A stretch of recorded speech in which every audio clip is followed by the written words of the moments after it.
Thank you for joining us for today's webinar on getting the lead out, our guidance for developing service line inventories and funding information on the bipartisan infrastructure law. We will get started in just a moment. I see that it is now 2 o'clock and we have a full house, so we're gonna get started. We just wanted to go over a few logistics. As you have probably heard, all the attendees are in listen-only mode. This webinar will be recorded and the recording will be posted after the fact, so that will be available to you in the future as well. You will also see to the right under handouts, there is a PDF of the inventory guidance for your reference.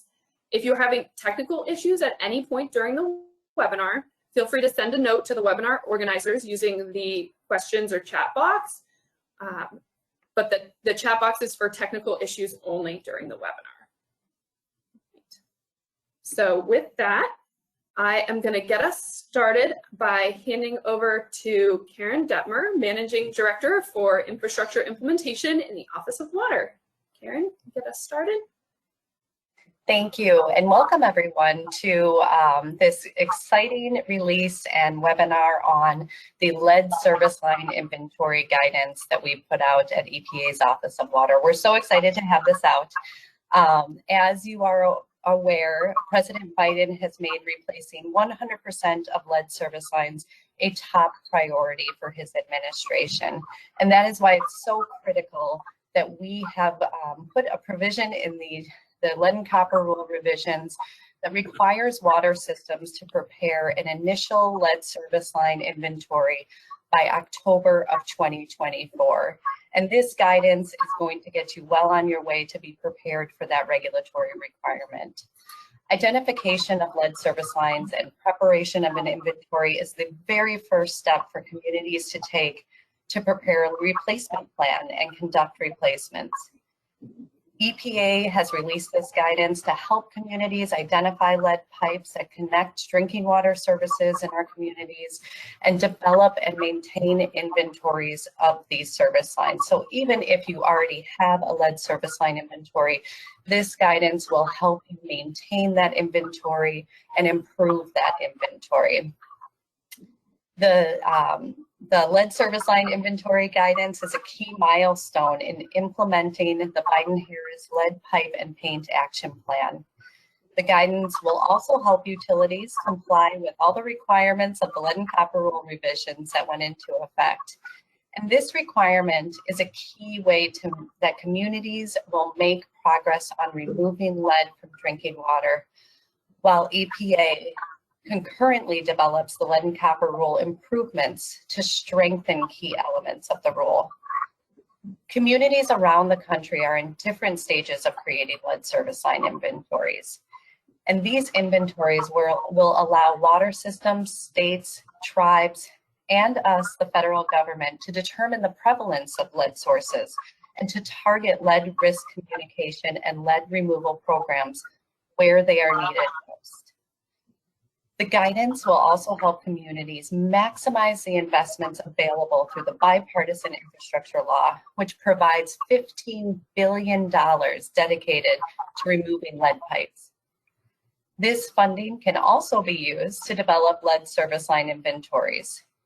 We're so excited that we have the opportunity to pair regulatory requirements with unprecedented funding through the bipartisan infrastructure law to make rapid progress on removing lead from America's drinking water.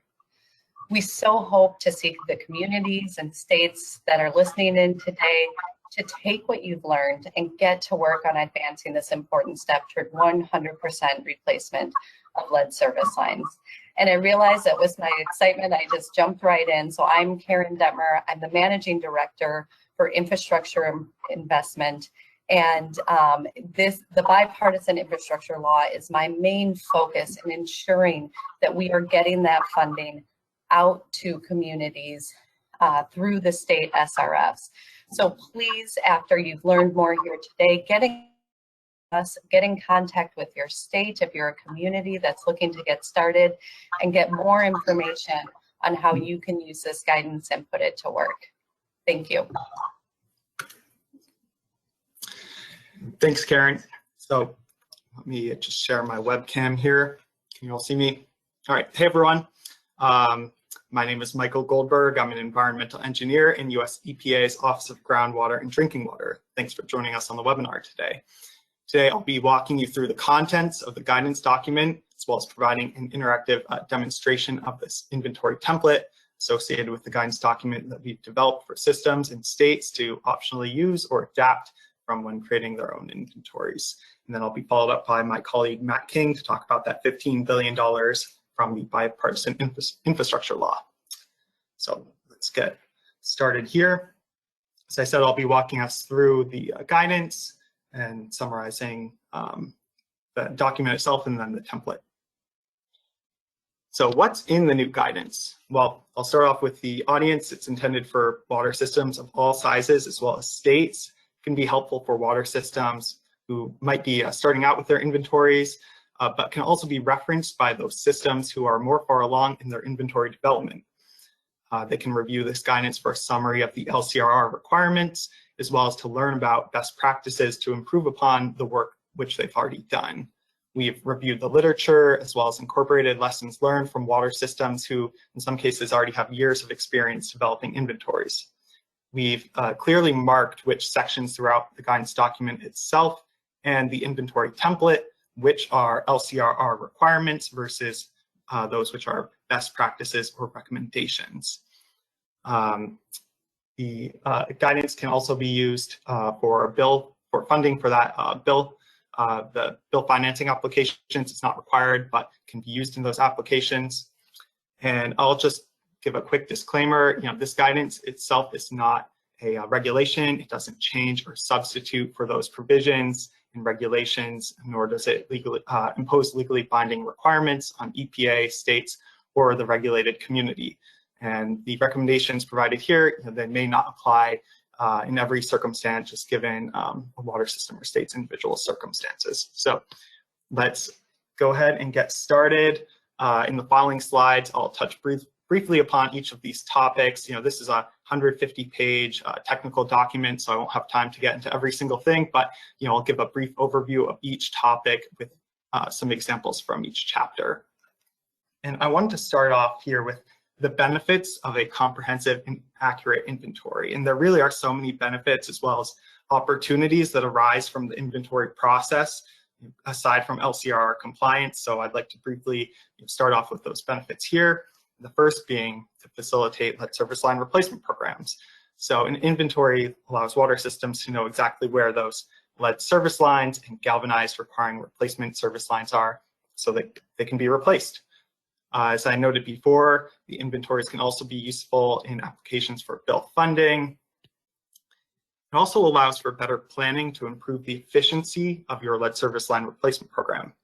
An accurate inventory can decrease the false positive rate. For example, when you send out a crew to replace a lead service line, you dig a hole and it turns out to be non-lead. So having an accurate inventory can really stretch the value of any internal or external funding, such as the BIL funding, allowing you to get more bang for your buck.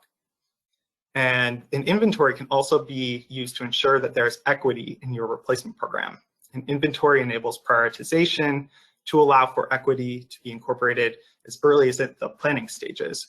So for your water system, you could be looking at prioritizing replacements to those locations where children are present, children being the most vulnerable to the health effects of lead, or to those communities that may be underserved or have been historically exposed to disproportionate lead from all sources.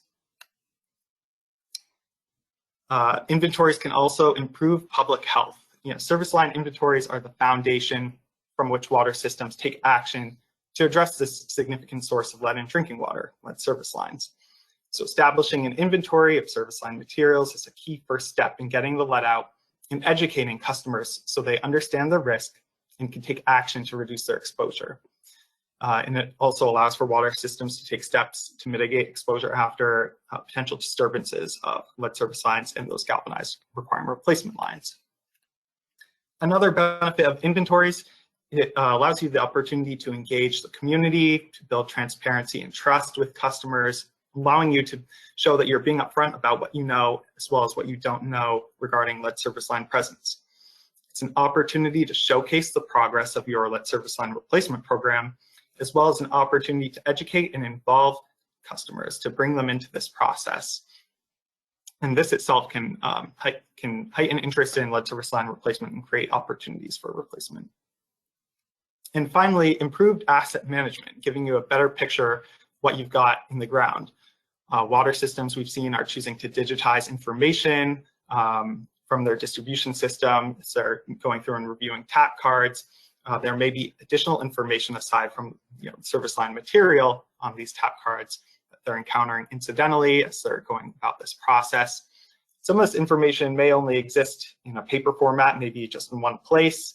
A lot of these paper records are decades old, so it's not a requirement under the LCRR, but this inventory process presents a unique opportunity to capture this asset information so it's readily available to utility staff in the future to ensure that these records are preserved and not lost or damaged over time.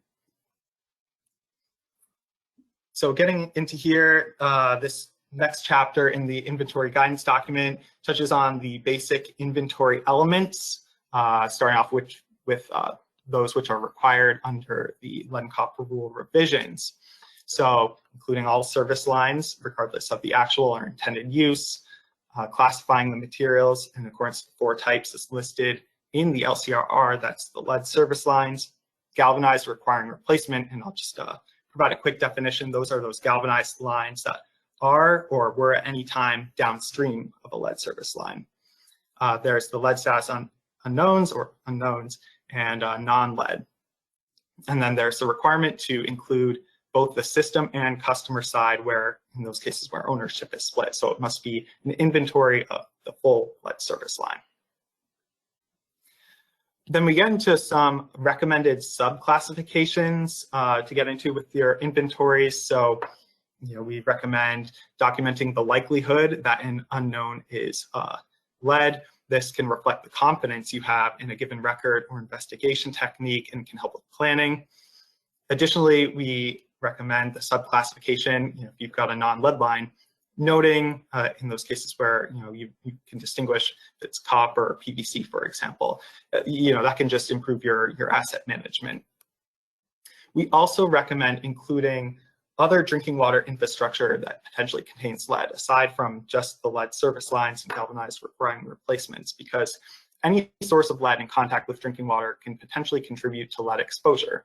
So including, for example, lead goosenecks, pigtails, and connectors, lead solder, and other leaded infrastructure can further public health protection and transparency, can make it easier to track your tap sample tiering sites so you don't have to go through and dig through paper records when it's time to identify a new sample site. And then finally, we list the recommended additional service line characteristics to include, such as the source for each of the material information. So, which record did you review to classify the service line material? Which investigation technique did you use?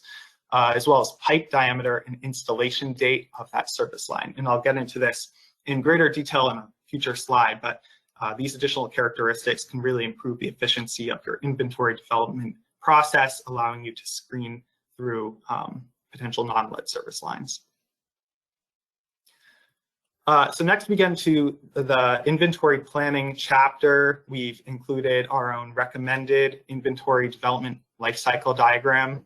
You can use this for planning purposes, and the text is a bit small on your screen. I'll be walking us through it. First, I'll note that at the bottom, lead service line replacement is reflected throughout the entire inventory development process. Again, EPA emphasizes that given the benefits of lead service line replacement, water systems should not wait until their inventory is complete to begin replacing lead service lines. So the initial steps here, starting all the way on the left, that green box, is to gather the relevant records and to start compiling your data.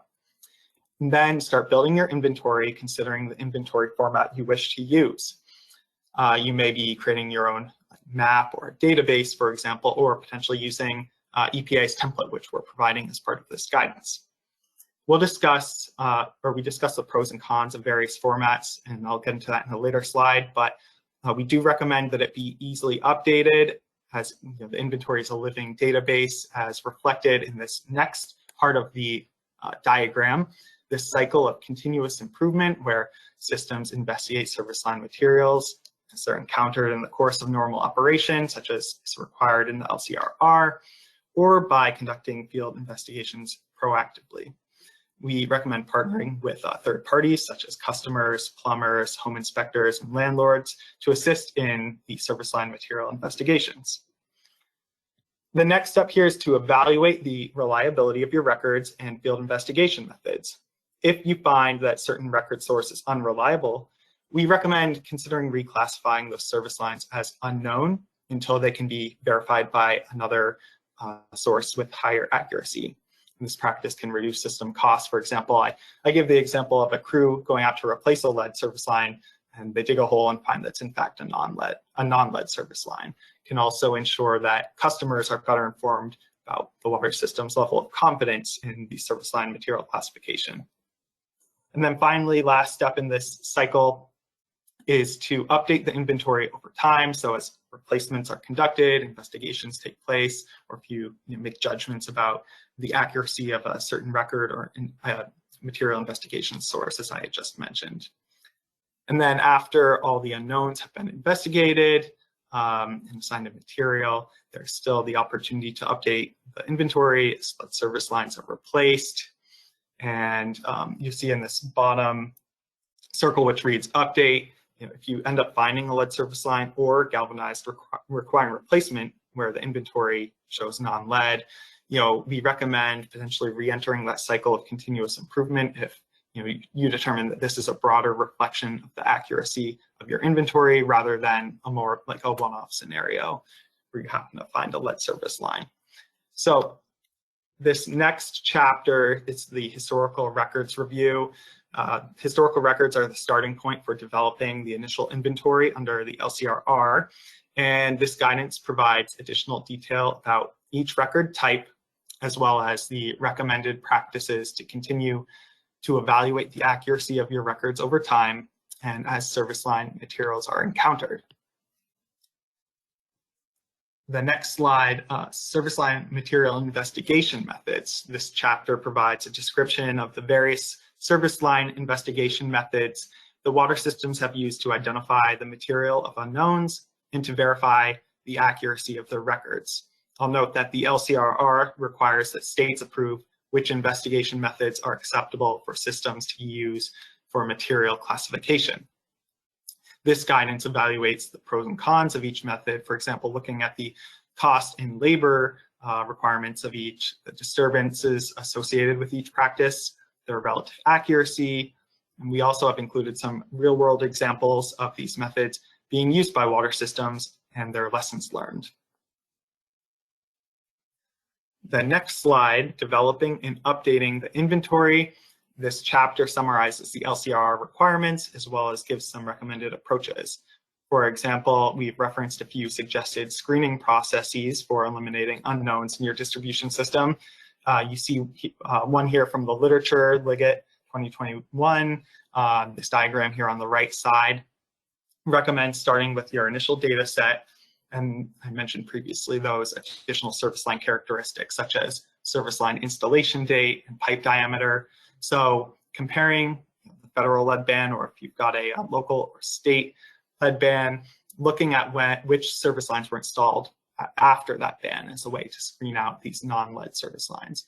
Additionally, pipe diameter, oftentimes lead service lines were constructed to a maximum diameter, sometimes 2 inches interior diameter. So we recommend checking your plumbing codes to determine if pipe diameter is an additional screening tool that you could use for eliminating unknowns and classifying service lines as non-lead or lead-based or potentially lead.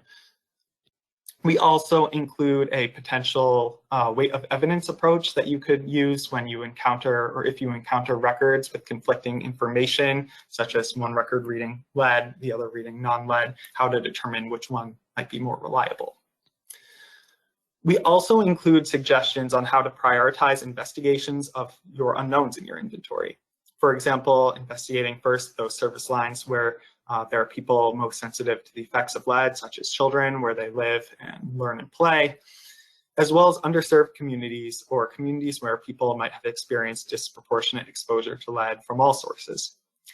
We also include additional potential prioritization factors that water systems might consider when planning which unknowns to investigate when. For example, if you've got a crew already out in the field at a given site for other unrelated work, it could be the opportune time to conduct an investigation, reducing costs by consolidating that work.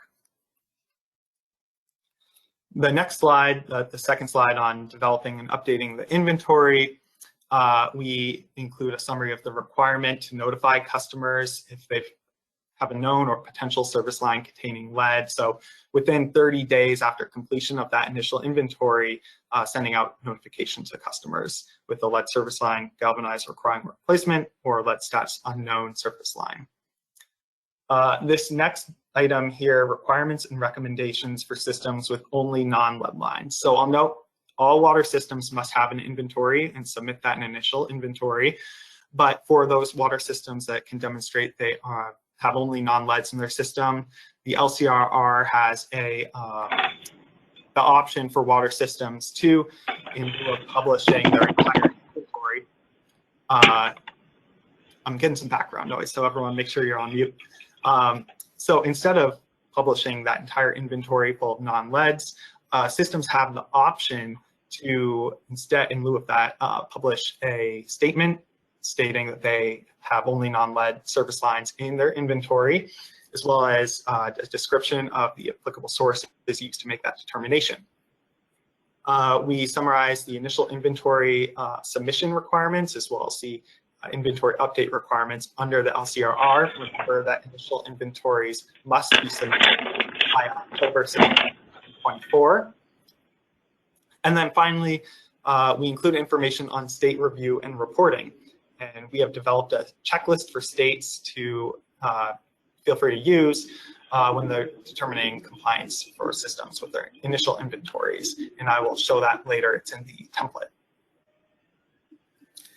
Getting into public accessibility. So our guidance includes a summary of the rule requirements to make a portion of that inventory publicly accessible, as well as EPA recommendations on content and format so that the inventories are most useful to customers. So a couple LCR requirements. The inventory must be made online for systems serving over 50,000 people. However, EPA recommends that all water systems make their inventory available online to provide easier access to the inventory for their community. We recommend that you use the publicly available inventory as an opportunity to engage with the customer.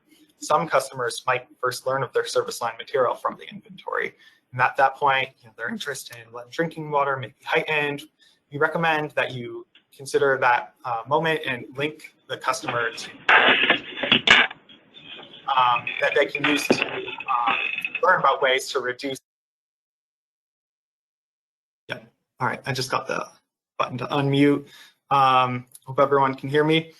So consider that your inventory, using it as a way to engage with the customer. Link them to information. We recommend linking them to information that they can learn about ways to reduce their exposure, as well as directing the customer to, customer consent is required for a service line, an on-site service line investigation, or for a replacement. We recommend using that moment when they're, accessing the inventory to allow them to, give the water system that consent right there at that moment. In this way, the inventory is really a way to, it's an opportunity to facilitate your lead service line replacement program.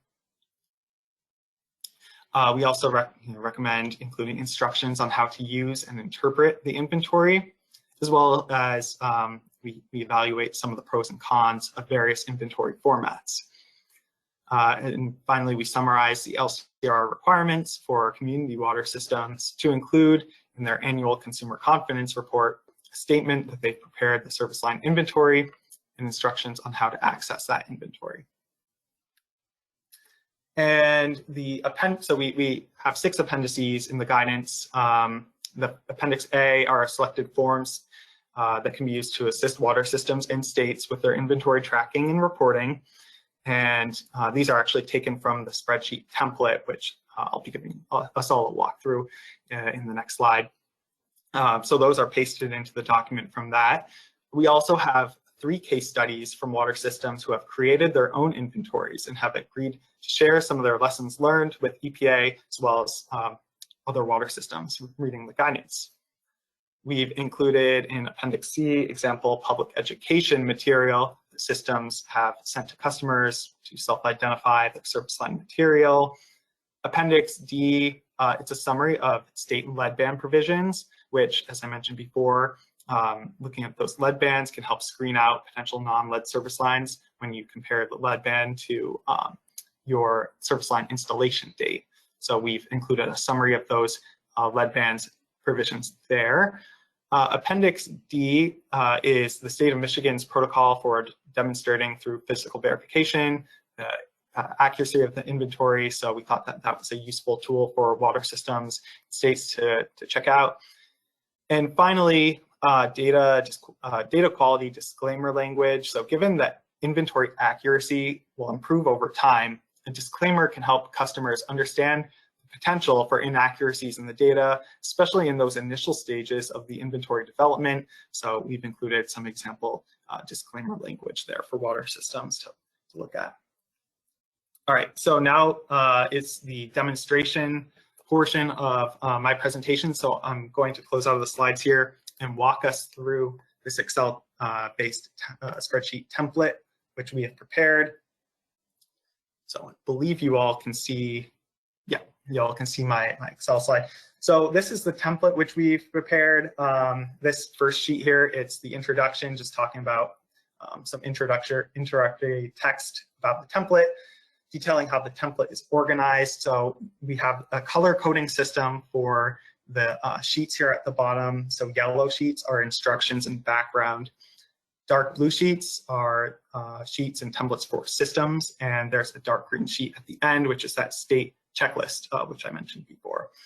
The cells also have a color coding system. The gray cells are background and instructions. Light blue cells are fillable cells for systems. Aqua cells in the detailed inventory worksheet are the required elements of the inventory required under LCRR.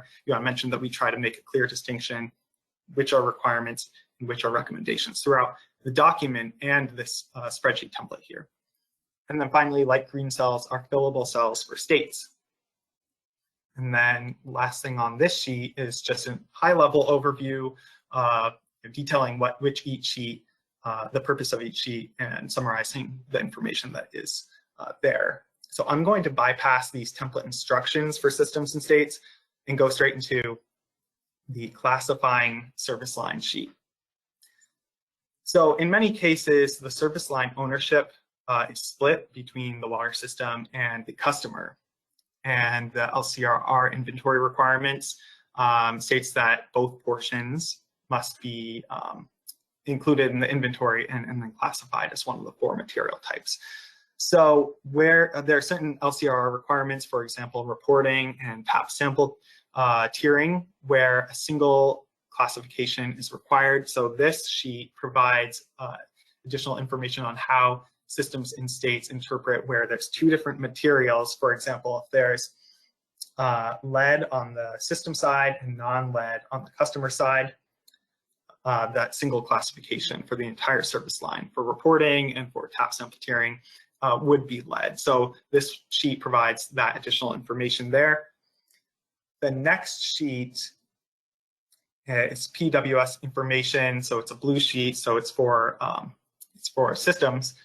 The purpose of this sheet is just to allow water systems to document some basic information about their system. You see here, facility information such as their PWS ID, population served, number of connections, as well as contact information for the system, as well as contact for who, that individual who prepared this inventory. The next blue sheet here, inventory methods, allows water systems to document the methods and resources that they've used to develop and update their inventory over time. So this part 1 here, the historical records review, water systems can detail the specific records that they reviewed and or used to populate their initial inventory, as well as provide some level of confidence that they have in each record. Part 2 allows water systems to track how they identify service line materials during normal operations. So are you going in and doing investigations in tandem with main replacement, meter reading, etc. other.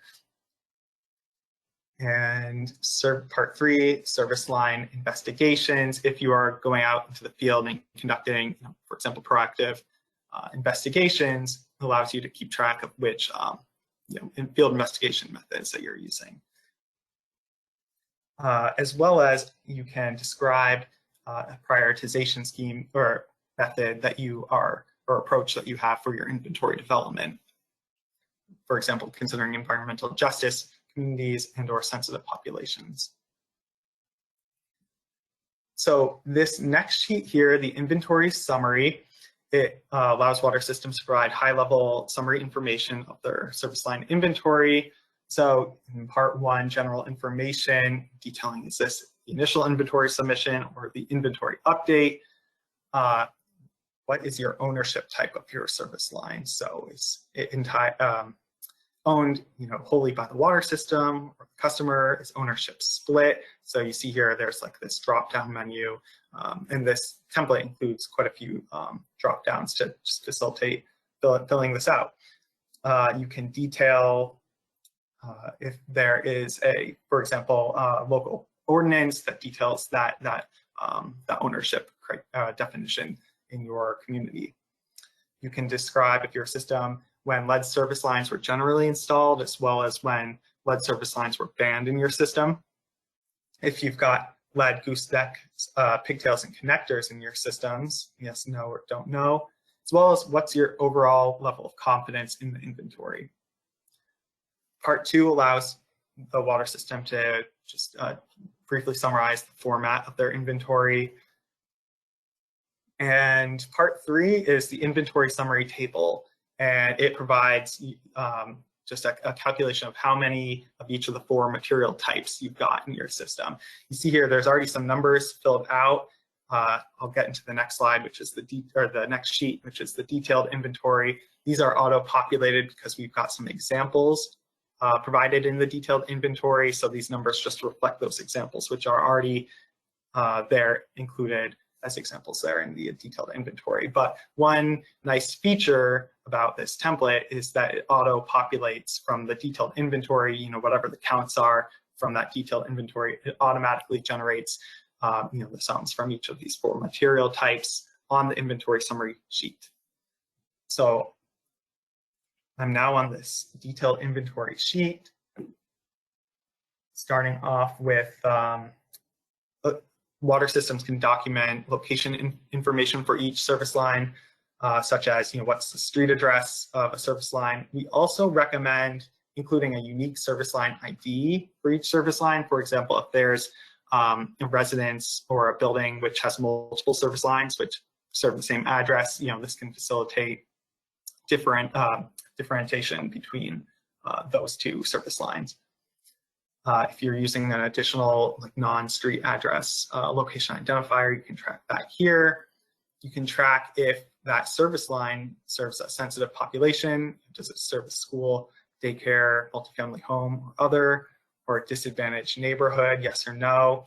And one thing I'll note about this inventory template in general, water systems are free to use it as well as adapt from it. So if you are, if you've got additional prioritization goals for your community, then you can always add a column or click other here. We've got a notes column, which I'll show you. It's a little bit to the right. So feel free to adapt this template to meet the needs of your own community. So scrolling over to the right here, this allows you to track the system-owned portion, this material here. So you see the material types as well as if you have a subclassification such as non-lead copper or plastic, unknowns, if you have a level of confidence, if it's likely lead or unlikely lead, or just you have no idea, you can keep track of that as well. You can keep track of if this is non-lead, was it ever previously lead? So that's helpful for those galvanized requiring replacement service lines. Remember, if the downstream galvanized, if it was ever at any point, or ever was downstream of a lead service line, then that downstream galvanized line would be a galvanized requiring replacement. So column H allows you to track that. Column I, service line installation date, as well as service line size in column J. So those two additional criteria, as I mentioned before, can be helpful information for screening which service lines might be non-lead. What's your basis? This is column K. What's your basis for the material classification? So looking at the installation dates after the lead ban, this is another drop down. Is it a record? So, or other, and you can keep track of what exactly is the basis for that service line's material classification. Was tracking, was that service line ever field verified for its material? If yes, what field verification method was used? What was the date of that field verification?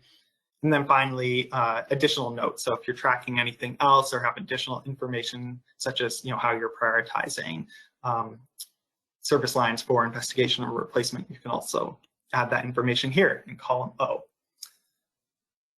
So scrolling to the right, this is the customer-owned portion. It contains much of the same information from the system-owned portion. So I won't repeat it, but I'll just show you again. You can classify the service line's material here on the customer side. Again, notes. Continuing to scroll to the right, you see here what's that single classification for the service line, for purposes of reporting, tap sample tiering, and then you get into the other potential sources of lead. So this allows you to keep track. Is there a lead connector? Yes or no? Don't know. Is there a lead solder in the service line? Is there other fittings or equipment which might contain lead? So that you can track that information all here. Starting in column AB, it has additional information for tap sample tiering. Now these reflect the LCRR tap sample requirements. It allows you to track, is this a single family or multiple family residence? Are there filters in use at that site? Does the premise plumbing contain lead solder? Is this a current lead sampling site? And then finally, the ability to track replacements, lead service line replacements on both the system-owned and customer-owned side. This next sheet here allows you to document public accessibility data for your inventory. Which location identifier you're using? Are you using street addresses? What's the format of your inventory? And then this is the last sheet right here. It's the one in green, the state checklist. This can be used by states when reviewing compliance for water systems submitting that initial inventory. So part one allows the state reviewer to list their name and contact information. And then you get into, was the initial inventory submitted on time? Does it contain all the required elements, such as including all service lines in the distribution system? Does it include both the customer-owned and the system-owned portion? Does it classify service lines in accordance to the 4 material types? Looking at the information sources used to populate that inventory, as well as the public accessibility. Is it available online for those systems serving over 50,000? And I mentioned before the customer notification of service line material following publication of that initial inventory. So that wraps up, that's all the sheets that we have on the inventory template here. I'm going to switch back to the slides here. So just give me a second to do that. And let me change my display. All right, so this is my last slide. I'm just going to touch on some of the next steps here and then hand it off to my colleague, Matt King. EPA is developing a small system compliance guide and fact sheets, which draw from the same information in the guidance. So we recognize 150-page technical guidance document has a lot of information in it. So our next steps are to distill some of that information for small systems, as well as any system that would find it useful to review the same information in a more condensed form. And then finally, the lead and copper rule improvements, that process is underway with the plan to propose the rule in 2023 and finalize no later than October 16th, 2024. And as we've mentioned in the past, EPA does not expect to change the requirements for the initial inventory. And with that, thank you so much, and I'll pass things over to my colleague, Matt.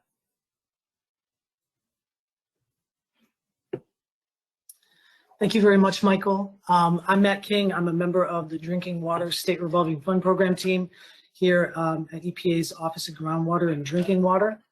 Give me just a moment to pull up.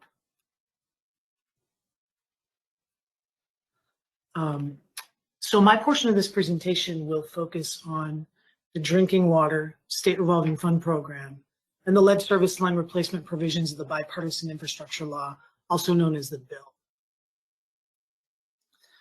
The Drinking Water State Revolving Fund, or DWSRF, is an environmental finance program created by the 1996 amendments to the Safe Drinking Water Act.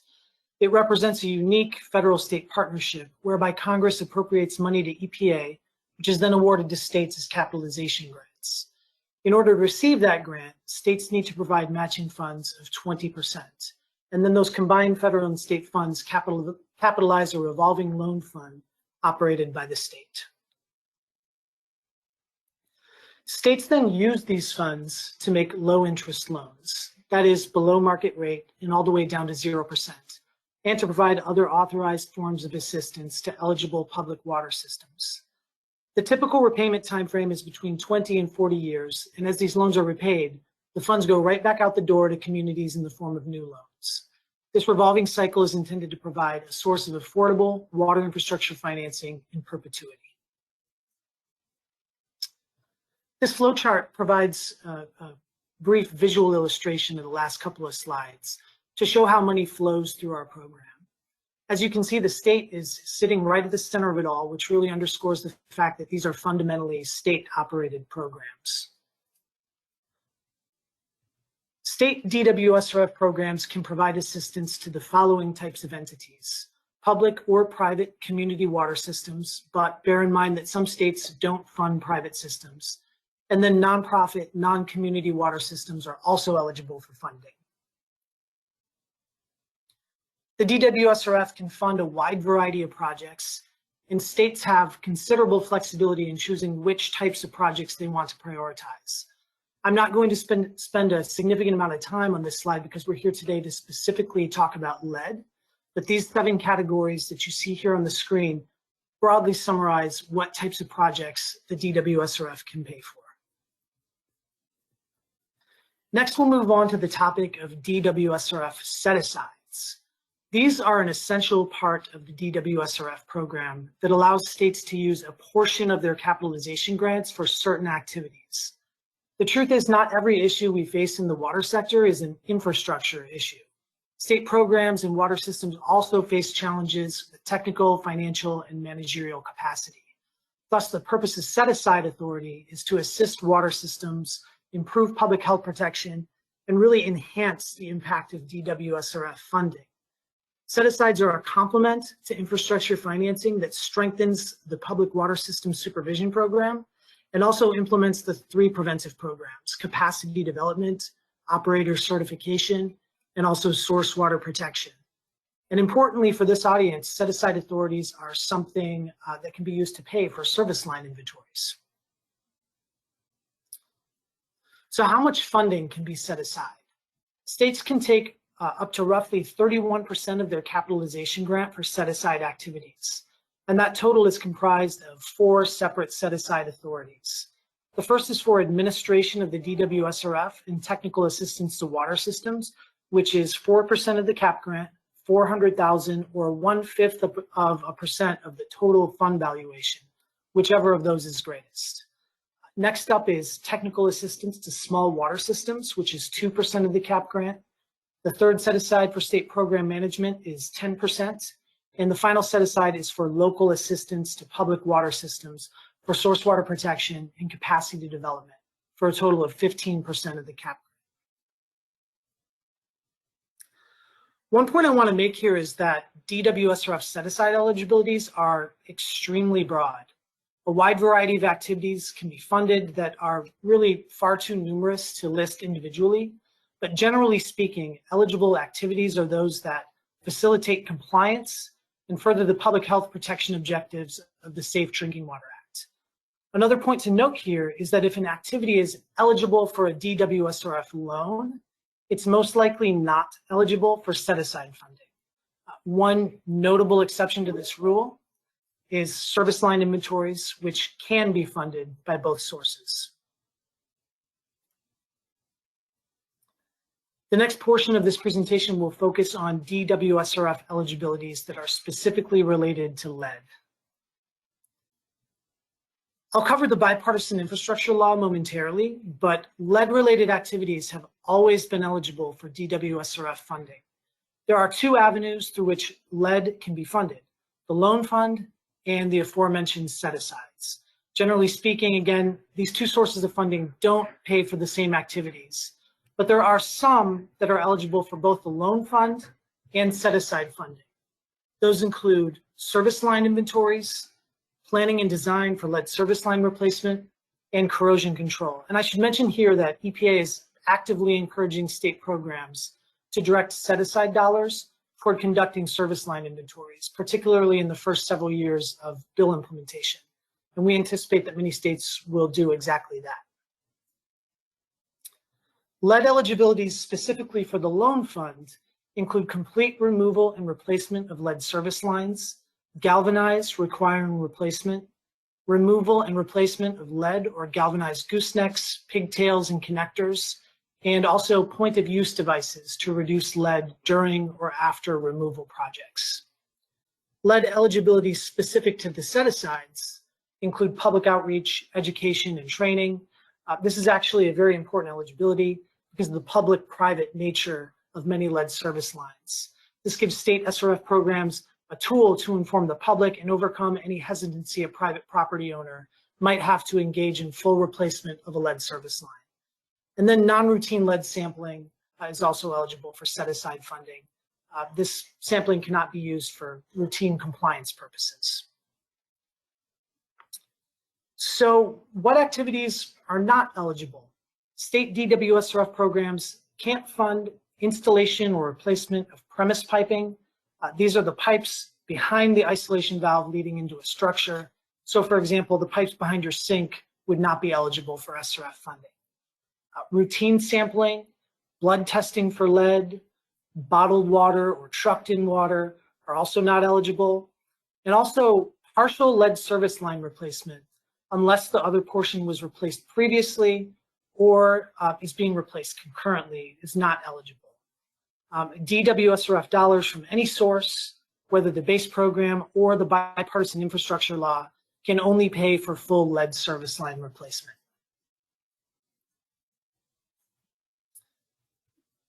We have 51 different DWSRF state programs across the United States and Puerto Rico, many of which are already directing significant funding toward lead-related activities.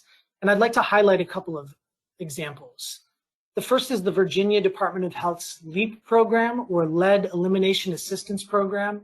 Since 2017, Virginia has been reserving $2 million in funding from each of their federal capitalization grants to specifically fund lead service line replacement, service line inventories, galvanized service lines requiring replacement, cast iron service lines and drinking water mains if they contain lead solder. And Virginia provides all this funding in the form of principal forgiveness on loans. So this is an effort that's been a really great incentive for water systems in the state to move forward with the identification and replacement of the full lead service line. As I mentioned previously, DWSRF set-asides are a fantastic tool that states have at their disposal. And Vermont is one example of how these funds can be used to address lead in drinking water. Vermont's Department of Environmental Conservation created a lead reduction strategies grant program using local assistance set-aside dollars that they carved out of their federal cap grant. This set-aside grant program pays for service line inventories, establishment of a full lead service line replacement program, public education, and also strategic planning for water systems. In effect, this grant program is helping create a pipeline of lead-related projects to be funded. In 2017, the Bennington Water Department received a grant to develop a lead reduction strategic plan. They later received $11 million in loan funding to implement that plan and eliminate all of the lead service lines in the water system. And this is a great example of how the DWSRF set-aside activities can complement more traditional loan activities. The remainder of my presentation will focus specifically on lead service line replacement within the context of the Bipartisan Infrastructure Law. The Bipartisan Infrastructure Law, or BIL, as we've been calling it, was signed into law on November 15th, 2021. It also goes by the name Infrastructure Investment and Jobs Act, or EIJA. So if you hear somebody refer to EIJA or BIL, we're talking about the same thing. The bill represents a massive investment in programs and initiatives across EPA and the federal government. This investment included $50 billion to EPA to strengthen drinking water and wastewater systems. And this is the single largest investment in water made by the federal government. Approximately $30 billion of this funding will be funneled through state DWSRF programs. And since the bill was signed into law, EPA and its state partners have been mobilizing to bring these resources to the communities that need them. The amount of money that will be funneled through states is commensurate with the challenges communities and water systems across the country are facing. In particular, BIL funding is intended to help communities address the following key priorities: increasing investment in disadvantaged communities, addressing PFAS and other emerging contaminants, promoting climate resilience, increasing support for our water workforce and domestic manufacturing, and then last but not least, this funding will help communities make rapid progress on lead service line replacement. So of the money going to EPA, here's what will be funneled through our SRF programs. As you can see, there are 5 separate appropriations. 2 of those are actually specific to our sister program, the Clean Water SRF. And then the Drinking Water SRF has 3 appropriations, which you see here on the screen. They include the general supplemental, emerging contaminants, and then lead service line replacement. In all 5 cases, money from these pots will be doled out over the course of 5 years, from FY 2022 through FY 2026. And then of course, implementation will extend even further. So this is an influx of funding that will benefit public health and water quality and put people to work for many years to come. The total amount of money going through the DWSRF is $30.7 billion. This money will go out to states in the form of capitalization grants or seed money for their revolving loan funds. General supplemental funds can pay for any eligible DWSRF project. Emerging contaminant funds must go toward addressing emerging contaminants such as PFAS. And then the lead service line replacement money must go toward the identification and replacement of lead service lines. In addition to the infusion of money the bill is providing to states, one of the greatest benefits to communities is the fact that states have limited authority to waive repayment for some of this funding by providing grants or principal forgiveness to assistance recipients. Within the DWSRF program, this capability is called additional subsidy. So let's dive in a little bit further to what's specifically happening with lead service line replacement under the bill. The law provides $15 billion over 5 years for lead service line replacement, and 49% of those funds must be provided as additional subsidy that the borrower does not have to repay. That's $7.5 billion in ADSUB. That's going to be a powerful incentive for full lead service line replacement. And in fact, EPA is strongly encouraging state programs to replace the private portion of a lead service line at no cost to the property owner. Actual amounts of additional subsidy within an agreement, a loan between states and the public water system will, of course, vary. So what activities are eligible for lead service line replacement funding under the bill? Some of these eligibilities are the same as the base program, and they include service line inventories, removal and replacement of lead service lines and galvanized service lines that are currently or previously were downstream from lead components, lead goosenecks, pigtails, and connectors. And then planning and design for these types of infrastructure projects is also eligible. As I mentioned previously, only full lead service line replacement is eligible for DWSRF funding. We cannot fund the removal or replacement of a portion of the lead service line unless that portion was a portion of the pipe was already replaced or is being replaced concurrently and funded by another source. For the purpose of DWSRF funding, a lead service line is defined as a service line made of lead which connects the water main to the building inlet. A lead service line can be owned by the water system, owned by the property owner, or both. A galvanized service line is considered a lead service line if it ever was, or is currently downstream of any lead service line, or a pipe of unknown material. For BIL implementation, EPA has also expanded eligible uses beyond the aforementioned definitions to include the replacement of lead goosenecks, pigtails, and connectors. Note that lead service line replacement funds from the BIL can't pay for corrosion control, water main work, backflow preventers, or water meters. The base DWSRF program and the BIL general supplemental funds can, but the intended use for the lead service line replacement funding is actually very specific and is limited to the eligibilities listed on this slide. So here is a familiar looking visual that helps illustrate those eligibilities. When we talk about lead service lines, we're referring to the pipe extending from the main to the isolation valve at the building structure. Only the service line is eligible for replacement along with any lead connectors that are present and any associated planning and design work.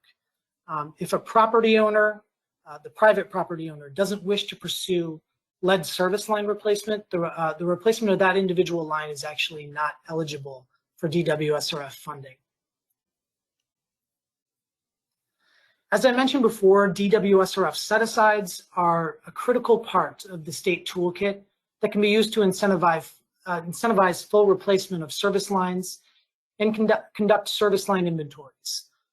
Just like our base program, states can take set-asides from all of their BIL capitalization grants. For the BIL general supplemental appropriation, all set-aside eligibilities are still on the table. But you can see for emerging contaminants and for lead, the focus of these set-asides is slightly more limited. For lead service line replacement, set-aside funds have to be used to either administer the capitalization grant or meet the statutory purpose of these funds. And that purpose is lead service line replacement projects and associated activities directly connected to the identification, planning, design, and replacement of lead service lines. And that language is taken directly from the BIL provisions. And these are some examples of those types of projects and activities. Set-aside money can pay for planning and design, developing or updating a service line inventory. Technical assistance is also a great use for set-aside dollars and provides the ability to work directly with water systems that are interested in reducing exposure to lead. Set-aside dollars can also be used to fund state staff and contractors to work on lead service line replacement education, outreach, and planning. Earlier, we talked about the need to overcome reluctance to replace the full service line. And this is a really great way for states to do some front-end planning and get property owners on board with the need to remove and replace the full lead service line. And then non-routine lead sampling is also another eligible use for set-aside funds. This table just zooms in a little bit further into what can be done with set-aside dollars. At the top of the screen, we see the loan fund itself, which can be used to fund service line inventories. And then you might note that all of these set-aside authorities can be used to fund lead service line inventories. It's just simply a matter of matching the right set-aside to the right size system. The 4 set-asides listed here can all be carved out of the lead service line replacement capitalization grant. There is some overlap between them. But what's important to recognize is states have options at their disposal to support the implementation of the lead service line replacement provisions of the BIL. The 2% small system technical assistance set aside can be used to conduct lead service line inventories, issue grants to small systems, hire contractors, provide technical assistance, and also conduct outreach and training. The 4% administration and technical assistance set aside offers the same exact options as the 2%, but can be used for any size water system. The 10% state program management set aside can be used to have state staff or contractors conduct inventories on behalf of a public water system and also pursue any related work. And then the 15% local assistance set aside may not exceed 10% for any one type of activity. And those activities include capacity development, source water protection, and wellhead protection. And where lead is concerned, the relevant use here is really capacity development, and the eligible uses would be the same as for the 2% set aside listed here on the screen. But again, the funds could be used to serve any type of water system of any size. I want to mention some of the resources that are available to the public. If you have questions about the DWSRF, the bipartisan infrastructure law, lead service line replacement, or other provisions of the bill, we encourage you to explore the links listed here. And those are for our main DWSRF site, EPA's general site for the bill, and a DWSRF site that is specific to the bill. And that concludes my portion of today's presentation. Now I'll turn things over to the Deputy Director of EPA's Office of Groundwater and Drinking Water, Yuting Gilliran, for some closing remarks. Thank you.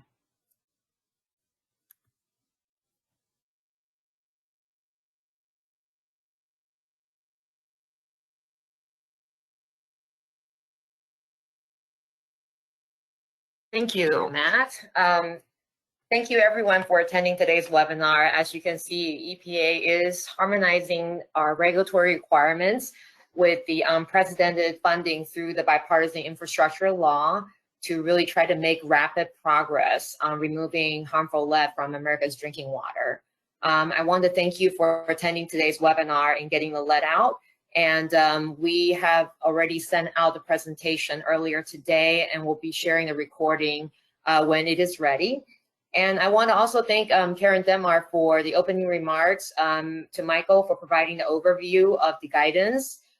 Specifically, I would also like to recognize the external reviewer of the guidance document, and those included states and water systems, as well as environmental organizations. We really appreciate your comments, and it has really helped our team in improving the final guidance. And we also appreciate the continued support that you provide to the EPA. I want to thank Matt for his presentation on the lead service line replacement eligibility under the Drinking Water State Revolving Fund. And we encourage you to make use of this historic $15 billion from the bill for these projects, but as well as the bill general supplemental and also base SRF cap grants and the revolving funds. Giving the benefit of the lead service line replacement, we encourage those of you who have started the inventory and also the replacement to continue to make excellent progress.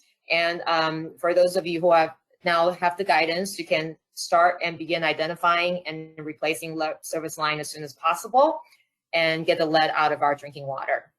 And that concludes today's webinar. Thank you for attending.